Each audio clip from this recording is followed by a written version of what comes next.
안녕하세요. 반갑습니다. 오늘도 말씀을 통해서 이 혼란한 시대를 교훈으로 삼고 그 말씀을 따라서 인도를 받아 살아가는 저와 여러분 되기를 바랍니다. 오늘은 욥기서 15장부터 21장에 이르는 부분에 관한 말씀을 함께 읽고 묵상을 할 텐데, 이 부분은 욥이 고난을 당하죠. 사단의 시기와 질투로 말미암아 욥이라고 하는 사람이 하루아침에 재산을 잃어버리고, 그리고 자식들이 죽고 자기 자신마저도 머리부터 발끝까지 다 병들어서 괴로워하고 아파하고 있는데, 친구들이 찾아와서 일주일 동안 눈물을 흘리면서 아파합니다. 그런데 그들도 고민하면서 도대체 왜 이런 일이 생기게 되었는가 생각해 보니까, 아무리 생각을 해도 이 세 친구의 입장에서 보면 욥이라고 하는 사람이 범죄하지 않고서야 이렇게 망해도 이렇게 망할 수가 있는가? 분명히 뭔가 욥이라고 하는 사람이 죄를 지었다. 그래서 1차적으로 엘리바스와 빌닷과 소발이라고 하는 세 친구가 욥을 향해서 충고를 해주는데, 그 충고는 네가 이제라도 하나님께 돌아가라. 네가 네 죄를 회개하고 주님 앞에 바로 서면 하나님께서 회복시켜 주실 것이다 라고 권고를 합니다. 그런데 욥의 입장에서는 그게 도움이 안 되죠. 욥은 악에서 떠난 사람이었고 하나님을 경외하는데 말할 수 없이 주님을 사랑한 사람 아닙니까? 그러니 그들의 말이 가슴에 와닿질 않겠죠.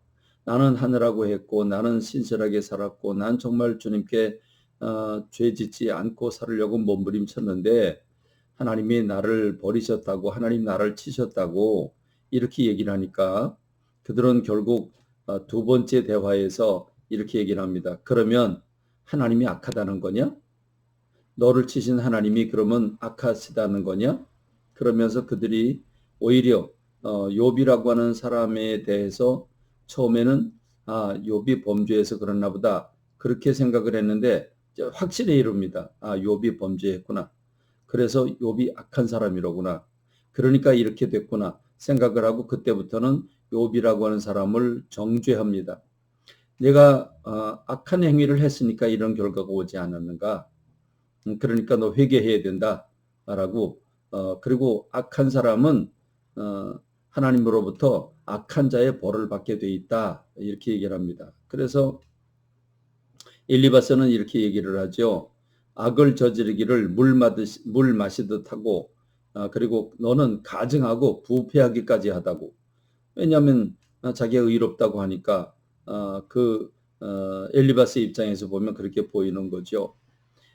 이렇게 너같이 악한 사람에게는 저주가 임한다 하고 정죄를 합니다. 그리고 빌닷과 소발도 이어서 욥을 아예 악인으로 규정을 하고 악인이 받을 저주를 그에게 퍼붓는 모습을 볼 수 있습니다.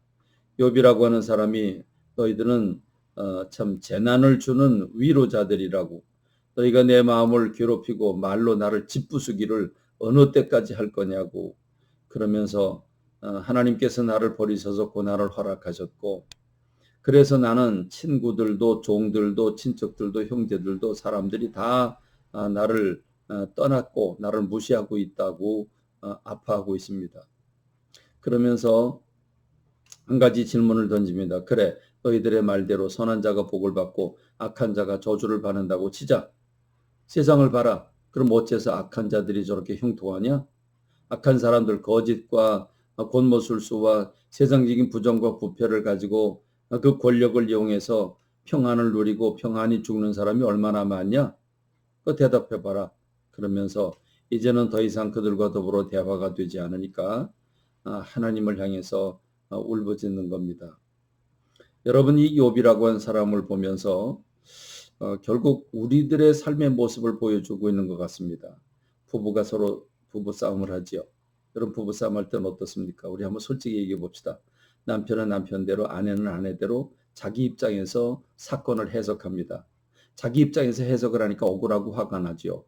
그러니까 상대방을, 배우자를 정죄를 하게 되는 부분까지 가게 되는 겁니다. 그리고 결국은 이혼밖에는 답이 없다라고 이렇게 생각을 하게 되죠.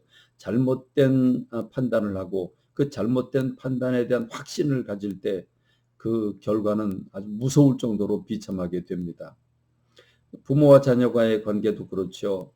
저 자식이 어유 저런 그러고 결국은 정죄를 하게 된 결과가 됩니다. 부모와 자식지간의 말입니다. 그래서 왼수지간으로 살아가는 사람들도 있죠. 정당도 그렇습니다. 모든 인간관계가 그렇습니다. 자기 입장에서 바라보고 해석하니 어떻게 되겠습니까? 그걸 믿고 주장하니 그 상대방을 정죄하고 저주하게 돼 있지 않겠습니까? 그렇습니다.